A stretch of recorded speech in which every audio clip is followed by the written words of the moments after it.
47% e qytetarëve të komunës së Felizajt janë të pakënaqur me punën e pushtetit lokal.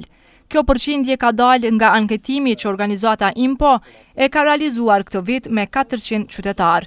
Ky raport, i cili pasqyron qëndrimet e qytetarëve rreth kënaqësmërisë me shërbime publike, përfshin arsimin, shëndetësinë, infrastrukturën, kulturën, transparencën, si dhe aspekte të tjera. Sipas drejtuesve të IMPO-s, anketimi është realizuar në qytet dhe fshatra, ku përfshihen gra e burra prej moshës 18 vjeçar.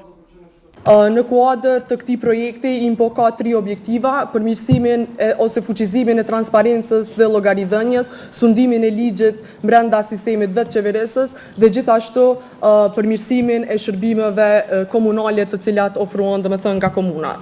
Anketa indeksi i kënaqësmërisë shërbimeve komunale ka bërë vlerësimin e kënaqësmërisë së qytetarëve me shërbimet që i ofron komuna në 15 fusha. Të gjitha 15 fushat e matjes përmes këtij indeksi janë bazuar në rregullorën, në kompetencat vetanake të komunës fillimisht, të përcaktuara sipas ligjit për vetëqeverisje lokale dhe pastaj janë konkretizuar edhe përmes rregullorës 02/2013 për sistemin e menaxhimit të performancës komunale.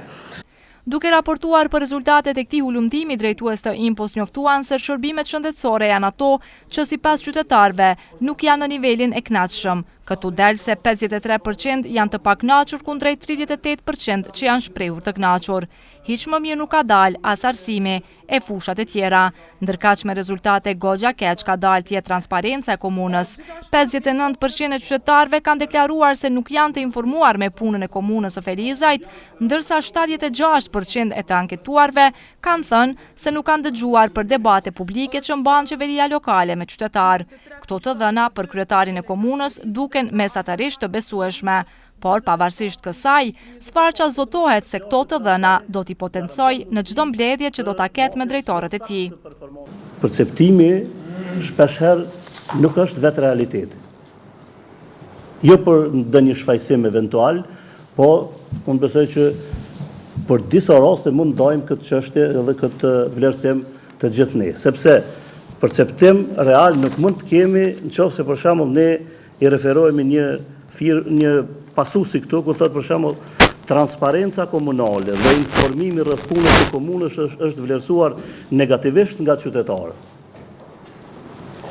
Shikoni, 50% e qytetarëve ndihen të painformuar. Në një shkollë kur 56% në fakt të qytetarëve i kemi të painformuar, ne nuk mund të flasim me kompetencë për shkollën e kënaqësmërisë në të gjitha segmentet, sepse një qytetar i painformuar nuk mund të jep një vlerësim real edhe nuk mund të krijojë një perceptim real për këto çështje. Debati për rezultatet e këtij raporti, që pasqyron kënaqësmërinë e qytetarëve për shërbimet komunale, vazhdoi edhe me vlerësimet të pjesëmarrësve, derisa drejtorët komunal nuk pajtoheshin me këto të dhëna. Përfaqësues të opozitës dhe shoqërisë civile i arsyetonin ato.